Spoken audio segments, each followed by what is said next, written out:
be back in a minute. They'll just see my mouth moving. They won't have any idea what's going on. So, but you've asked some really, really good questions. And some of them are deeply theological. It's like, who were the sons of God who married the daughters of men in Genesis chapter 6? And, we kind of waded through that. You've asked some questions coming up in the next few weeks. How do you know if a scripture is for all time or if it's just for a certain culture?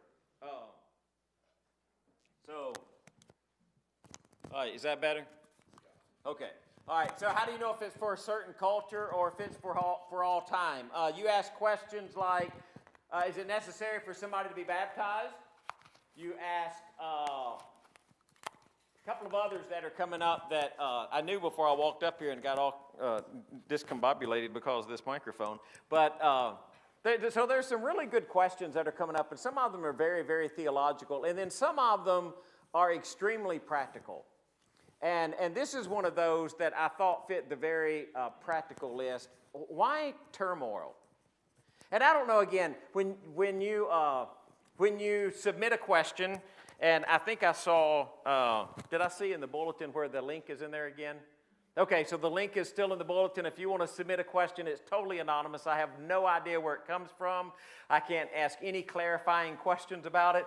I just get the question the way that you typed it, and I have no way to research it. And this one was very interesting. It just said, turmoil, why me? It said constant turmoil, why me? And it's a very practical question. It's a very difficult question in some ways. Because we look at life and we think, okay, in Jesus, everything in life is just supposed to be perfect, and everything is just supposed to go on without any kind of problem or any kind of difficulty. And then you start reading, for example, Job. And Job said, I have no peace, no quietness. I have no rest, but only turmoil. You think of what was going on in Job's life at that time. He had lost his possessions, he had lost his wealth, he had lost his family, he had lost his health. And there was nowhere else for Job to go. And he's just struggling with life, trying to figure out, how does life make sense with all the things that I'm going through? Job later says, man born of woman is few of days and full of trouble. And sometimes, we get up and we look at life, and sometimes we just feel that way. Why are so many things going on and so many things not going right for me? And then you see a passage like Matthew chapter 6, and I just want to read this to you. Matthew chapter 6, verses 31 through 34. You've heard it so many different times.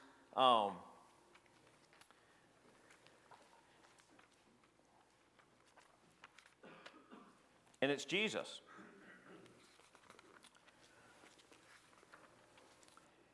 And Jesus says, and evidently, that is not the right verse. It's supposed to be 6:25. Therefore, I tell you, do not worry about your life, what will you eat or drink, or about your body, what will you wear. Is not life more important than food, and the body more important than clothes? And then in 31 he says, so do not worry, saying, what shall we eat, or what shall we drink, or what shall we wear? For the pagans run after all these things, and your Father in heaven knows that you need them, but seek first his kingdom and his righteousness, and all these things will be given to you as well. Therefore do not worry about tomorrow, for tomorrow will worry about itself. Each day has enough trouble of its own. So you see Job struggling, and you see Jesus said, well, don't worry about anything. It's all going to be okay. And then we're living in life, and we're trying to balance all of those things out. And sometimes they just don't seem to balance out right.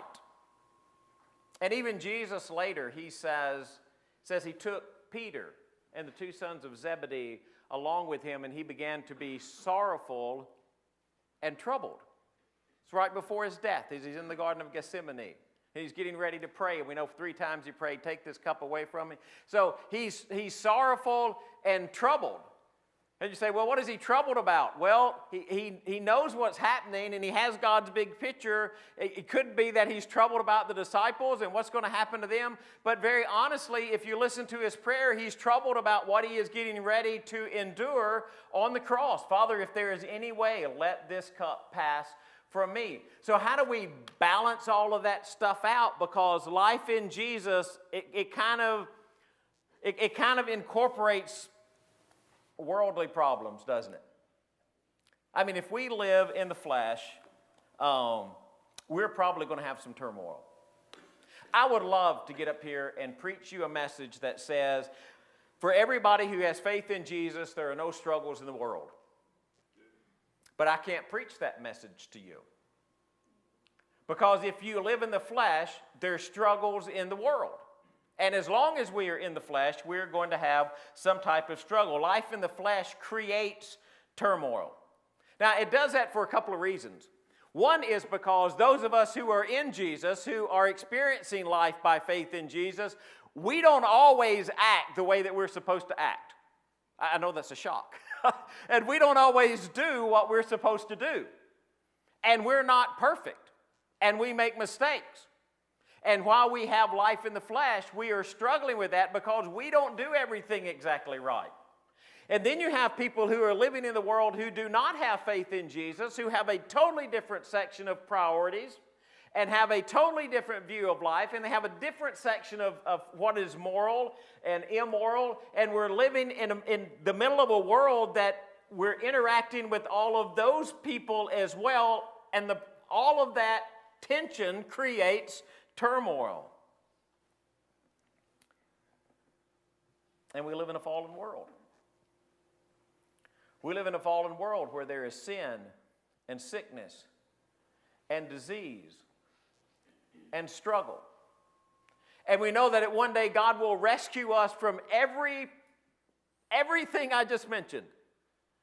But while we're living in the flesh, we're not quite totally rescued yet. We're rescued. We know the end of the story, but we also know there's this struggle that we are going through, and we're trying to figure that out. And a lot of times we're just sitting there, and we read verses like James. Consider it pure joy, my brothers and sisters, whenever you face trials of many kinds, because you know that the testing of your faith develops perseverance. And let perseverance finish its work so that you may be mature and complete, not lacking anything. Consider it pure joy, my brothers and sisters, whenever you face trials of many kinds. How many of you read that verse and jump up and say, oh boy, I get to struggle? Because I got the joy part right because it's producing something, but I'm just going to be as honest with you as I can. I'm not real happy while I'm struggling. I'm not real happy while I'm going through a trial. It's joy because I know something good's going to come out of it, but right in the middle of it, it seems kind of overwhelming. And so you see a question like, why me? Why is there constant turmoil? And it's because life in the flesh creates turmoil. And then I pick up a book, and I'll read, and then somebody will say, well, you just have to decide to be happy. So I try that. I'm just going to be happy. No matter what happens, I'm just going to decide to be happy. And you know what? It doesn't seem quite to work for me. I just can't decide to be happy no matter what happens.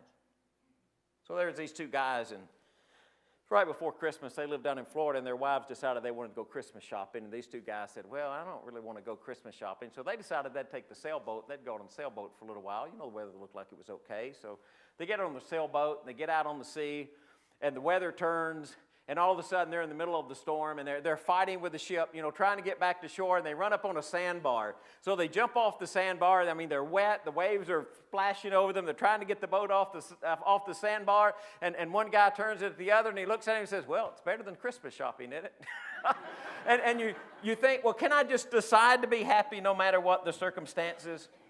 And I would like to do that, but the cold, hard reality is some things in life are difficult and painful. Some things in life are difficult and painful. The death of somebody you love. It's difficult. It's painful. It's not that you don't have hope in Jesus. It's not that you don't know that the resurrection is coming. It's not that you don't know that there is eternal life. You know all of those things. You hang on to all of those things by faith. You know all of those things are true. You know that I am going to see relatives that have died in my family and friends that I have lost. I am going to see them in heaven. I know that as sure as I'm standing on this stage, but dealing with death in our life is difficult and painful. Dealing with illness is difficult and painful. To see somebody who's sick or struggling with a disease or hurting. To see someone who is dealing with a terminal disease.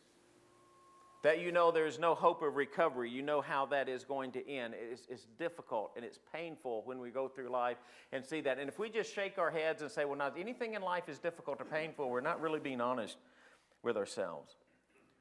See somebody deal with a mental illness. It's painful.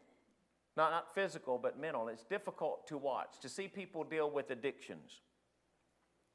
See people struggle with relationships and see the difficulty that relationships cause in life. And not just male-female relationships, but, relationships within families, relationships within work, relationships within churches.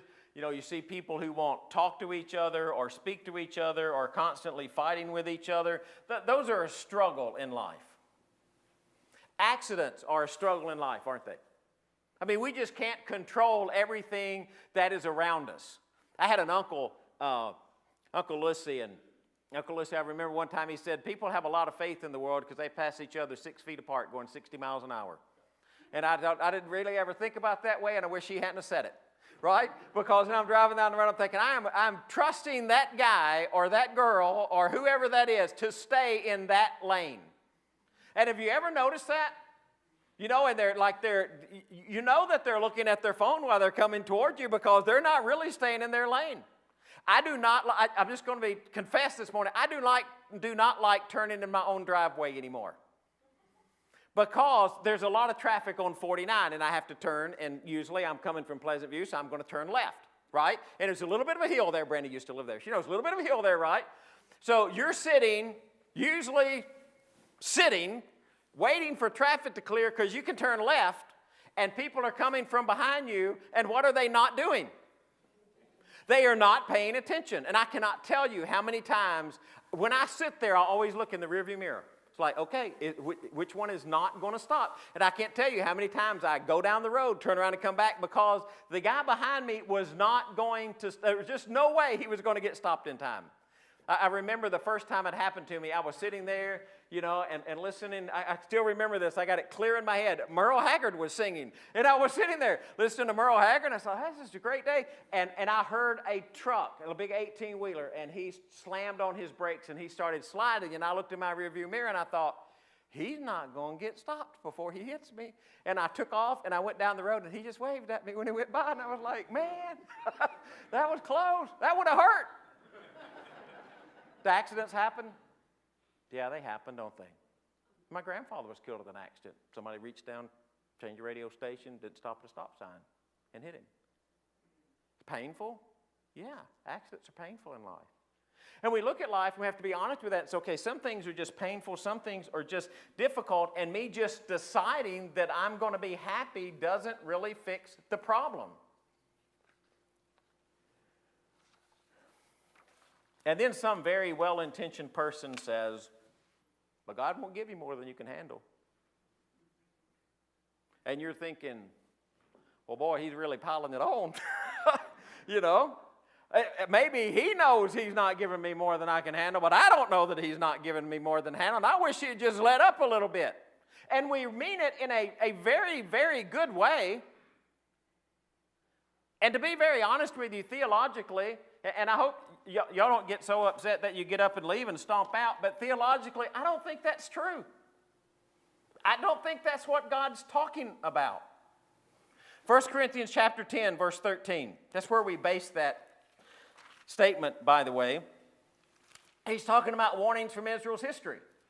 And he says, these things are an example. Example to do two things. Listen, to keep us from setting our hearts on evil things. Okay, that's an important thing, right? And it's also to keep us from, man, I just lost my, y'all ever done that? You just lose your whole train of thought where you're thinking about something? And then he says at the end, to flee idolatry. So it's to keep you from setting your minds on things that are evil and make sure that you flee idolatry. And in the middle of this, we have this verse, and it says, no temptation has overtaken you except what is common to mankind. And God is faithful. He will not let you be tempted beyond what you can bear, but when you are tempted, He will also provide a way out so that you can endure it. Okay, listen with me just for a second. What is he talking about? Temptation. Temptation. Is he talking about circumstances in life? He's talking about temptation. God will not let you be tempted without there being a way of escape. God will not put you in a situation where the only decision is to do the wrong thing. You can't be tempted beyond what you can bear. Not that God won't let circumstances happen in your life and you feel completely overwhelmed. So in a very trying to be good way, we say, well, God's not going to let you be tempted beyond what you can bear. And what God is really saying is God's not going to put you in a place where the only option is sin. That's what that verse is about. So we're not insulated from the struggles of life. And we go through life and all of a sudden here's the turmoil and we're trying to figure out, okay, what do I do with all of the turmoil that I have in my life? Sorry, skip those. And then we become very honest with ourselves and we figure out there's two ways we get turmoil in life, right? The first one is the most painful. It's the self-inflicted one. It's the one that I cause. Has anybody, they can't see you on the live stream. They can only see me, okay? It's bad for them, but it's good for you at this question.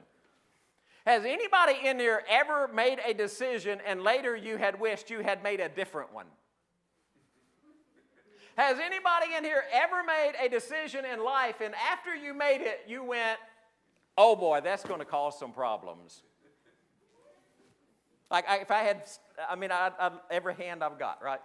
Because it happens, doesn't it? And we look at that and we think, man, the reason I'm dealing with this, because I created it. I created it. I caused it to happen. And then when you cause it to happen, this is what happens, by the way, that this works, is you make a decision like that and you like totally mess it up. And then you say, oh God, that was a bad decision, so just take that away. Now, I'm going to share a secret with you. Most of the time, He won't take it away. Why not? It's a learning experience, right?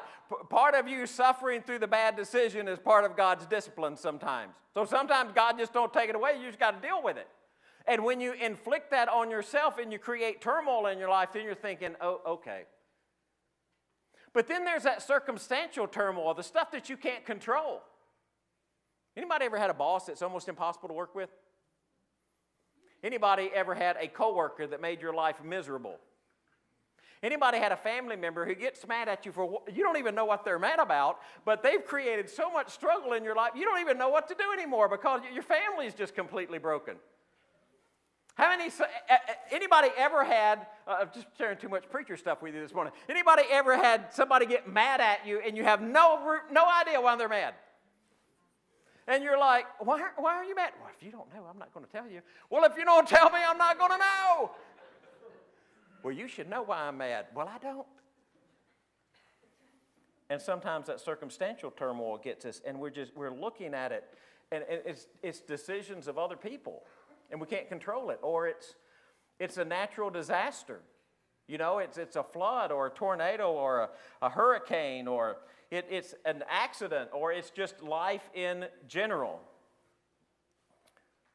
But here I am trying to be a believer in Jesus and I'm living in this life that's got all these problems and I want to be happy and I want to serve God. And my ultimate end is peace with God. So how do I get there? How do I get there with a turmoil? How do I find that spot where even in the difficulties of life, I'm not just engrossed in this incredible turmoil? And he took Peter and the two sons of Zebedee along with him, and he began to be sorrowful and troubled. I want you to think about this statement. Even in moments within God's will and when we trust God, we can have turmoil. Do you realize that's true? Even in moments when we are completely within God's will and we trust God immensely, we can still have turmoil. It doesn't mean that everything's just going to be great. Do you think Jesus was completely in God's will when he got ready to go to the garden? Do you think Jesus, when he got ready to go in the garden, trusted God? It's my life. I can lay it down. I can take it up again, right? So why is he praying, God, if there's any way possible, let this cup pass from me? Did he know what was going to happen in the garden? Did he know what was going to happen at the cross? Did he realize what he came to earth for? And he is in turmoil and prayer, and you say, well, he was worried about everybody else. No, that prayer doesn't mention anybody else. It's, can you take this cup from me? Could you be completely in God's will, knowing that you're getting ready to walk through a very difficult time of life and be apprehensive and even have turmoil in it, even though you know that you're trusting God just right through the middle of it? And the answer to that is yes. And we get this idea in our head that if we experience turmoil, we really don't have faith, and that's not true. Sometimes we can have great faith and still experience turmoil in our life. Remember Jesus? He goes in the garden. I'd remember Peter. Peter pulls his sword out. You know, he's going to defend Jesus like Jesus needs defending. So he pulls his sword out. He cuts the ear off of Malchus, the high priest servant, and Jesus puts it back on. And that had to be an incredible thing, right? The guy that got his ear cut off must have just been totally confused, right? Because he goes out to arrest this guy. Some other guy cuts his ear off. The guy he's going to arrest puts his ear back on and says, oh, by the way, put your sword back up, because if I want to, I can call on God and he'll send legions of angels. If I want him to. Okay, did you get that? Just stop. Just stop for a second while you're reading the story and just think. He's praying for God to take the cup away from him, and he knows he can call on God to send legions of angels to rescue him, but he chooses not to. Well, you ever experienced turmoil in life like that where you're just like, I know the right thing to do, and the right thing to do is going to be difficult, but the right thing to do is the right thing to do. But you know it's going to be painful. And you go through life with that kind of turmoil. And that happens sometimes. Now, when you have the big picture, I think it makes it a little clearer. We have a bigger picture, right? I have been very honored in my life. I don't know another word to say. I was able to preach. I was blessed with being able to preach all 4 of my grandparents' funerals. And I consider that to be an incredible honor. When I preach their funerals, do I know the end of the story? The end of the story is the resurrection. And that's going to, it's going to be a pretty exciting day, by the way. The end of the story is the resurrection and eternal life. Did I have hope while I'm preaching the funeral? Was it still sad? Yes. Yes, it was still sad. But there's an end of the story that we know. Do you know people who are struggling with illness? Do you know the end of the story? The end of the story is God rescues you. He didn't always rescue you in the flesh, but he always rescues you. God is always faithful. Disease will be a thing of the past when the resurrection of Jesus occurs.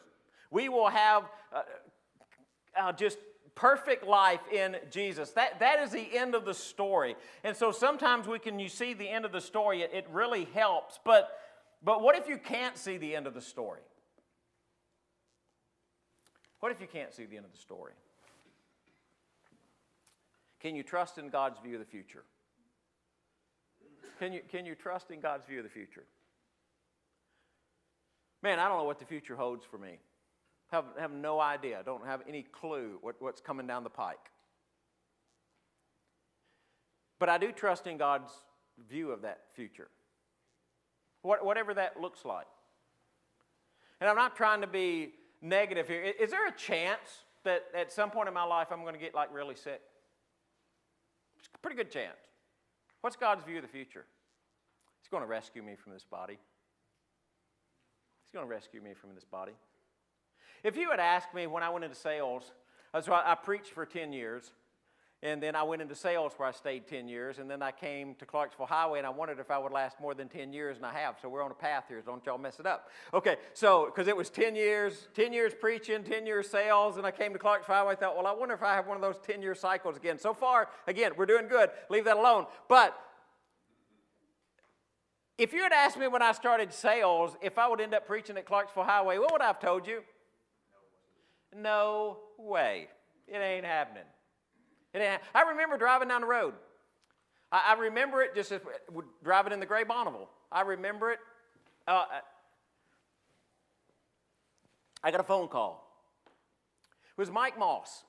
Mike was the head of the graduate department at Lipscomb, the Bible department, and he had taken a bunch of graduate classes, and I was going to write a thesis. I was going to write a study of the numbers and colors in the book of Revelation as opposed to Jewish apocalyptic literature, and is there any significance? Fancy title, right? Never wrote it. I'm driving down the road, Mike calls, he said, Greg, I just got to tell you, if you don't take 2 classes or write your thesis, you're going to leave all your credit hours. And I said, I don't really care because I'm not ever going to go back to preaching. And I hung up the phone. And my sweet wife, hot babe, looked over at me and she said, who was that? And I said, that was Mike Moss. He said, if I didn't write my thesis or take 2 classes, I was going to lose all my credits. And she said, so which 2 classes are you going to take? Now, I don't know if y'all know how that story worked out, but I took 2 classes. If she hadn't said that, I'll be honest with you, I'd never finished it. Because in my mind, I had a view of the future, and that wasn't part of my future. Was it God's part of the future?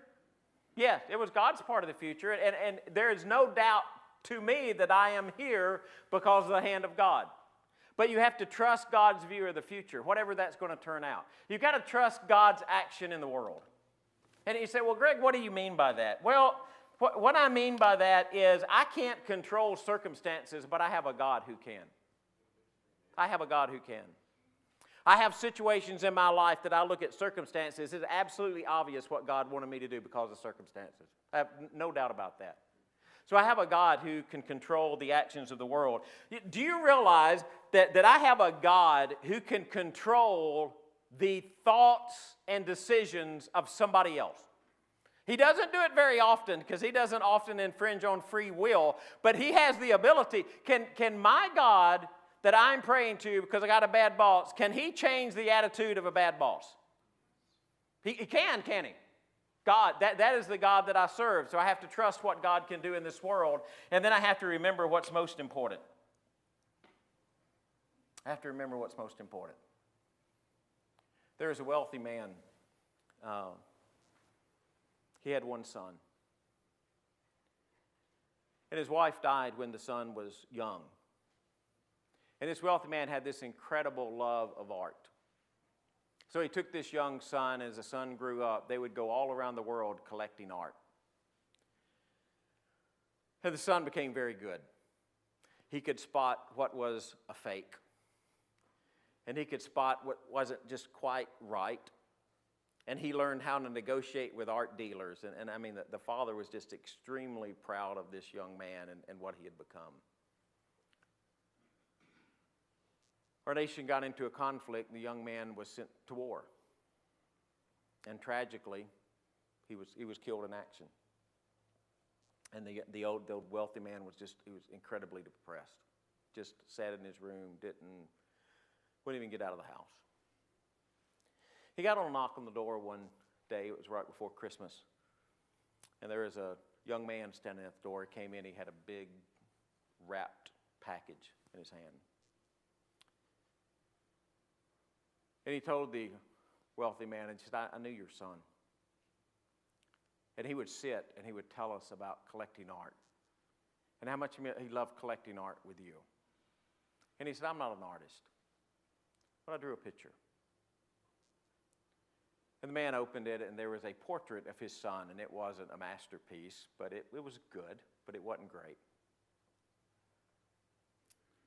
And he said, of all the art that I've ever seen, this to me is my favorite. And he pushed paintings that were worth thousands and thousands of dollars out of the way and hung it right in the middle of his mantle where he could see it every day. And he looked at that picture and he said, you know, there's no reason for me to sit around. My son touched the world, and I need to touch the world too. And he went back to doing things that he normally would do. And several years later, he became ill, and he died. He had no heir, so his art collection was going to auction. And every great art collector everywhere said, I'm going to get that. Oh, man, look at what I'm going to get. I'm going to go to auction. All this stuff is up for sale. Look at all the stuff we can buy. And so it was packed when they got ready to do the auction, and the first picture was the picture of the man's son.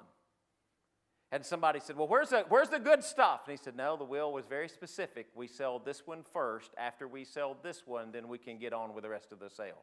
Well, we want to see the good stuff. He's like, I got to sell this first. Can I get $100 for it? Nobody would bid $100.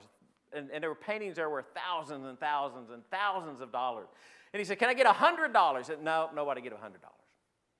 And there was a man sitting in the back. He said, you know, I knew that boy. I watched him grow up. And he said, I don't have $100. He said, I have $10.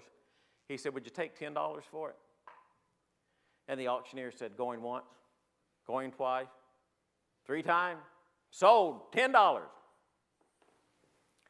And somebody in the back said, great, now we can get to the good stuff. And the auctioneer slammed his gavel down and said, the sale's over. It's like, what? Sale's over. What do you mean the sale's over? Where's the good stuff? The will said, whoever would buy that painting got all the paintings. Because that painting is the one that's most important.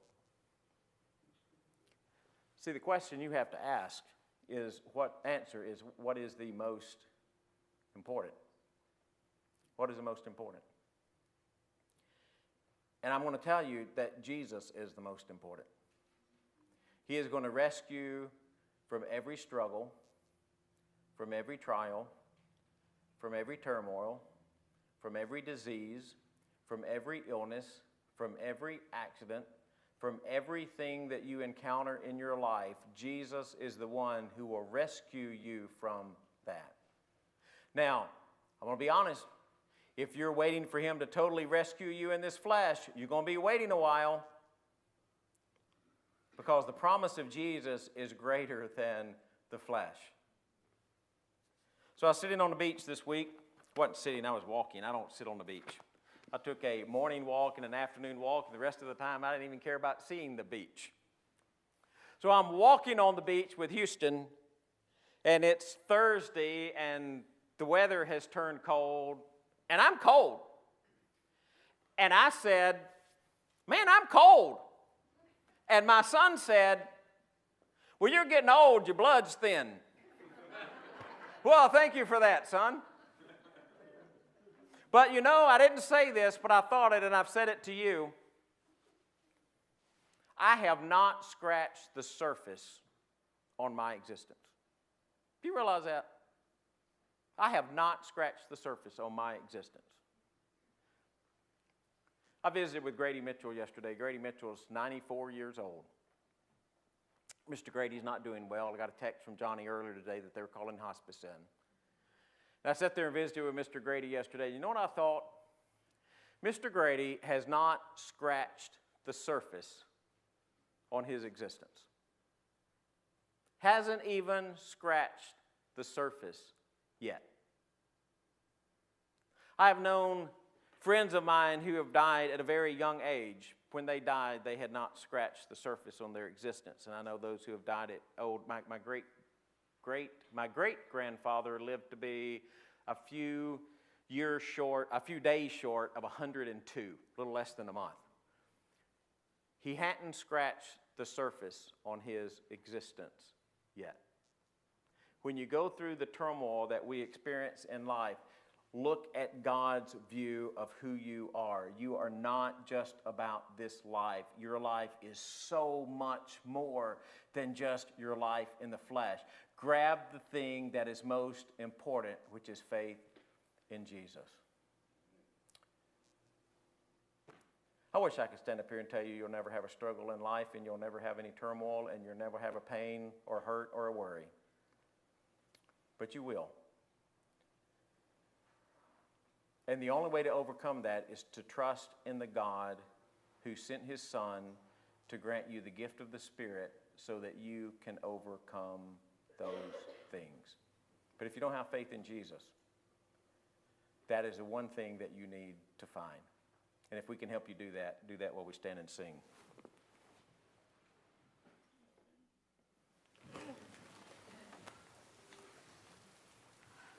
Had it not been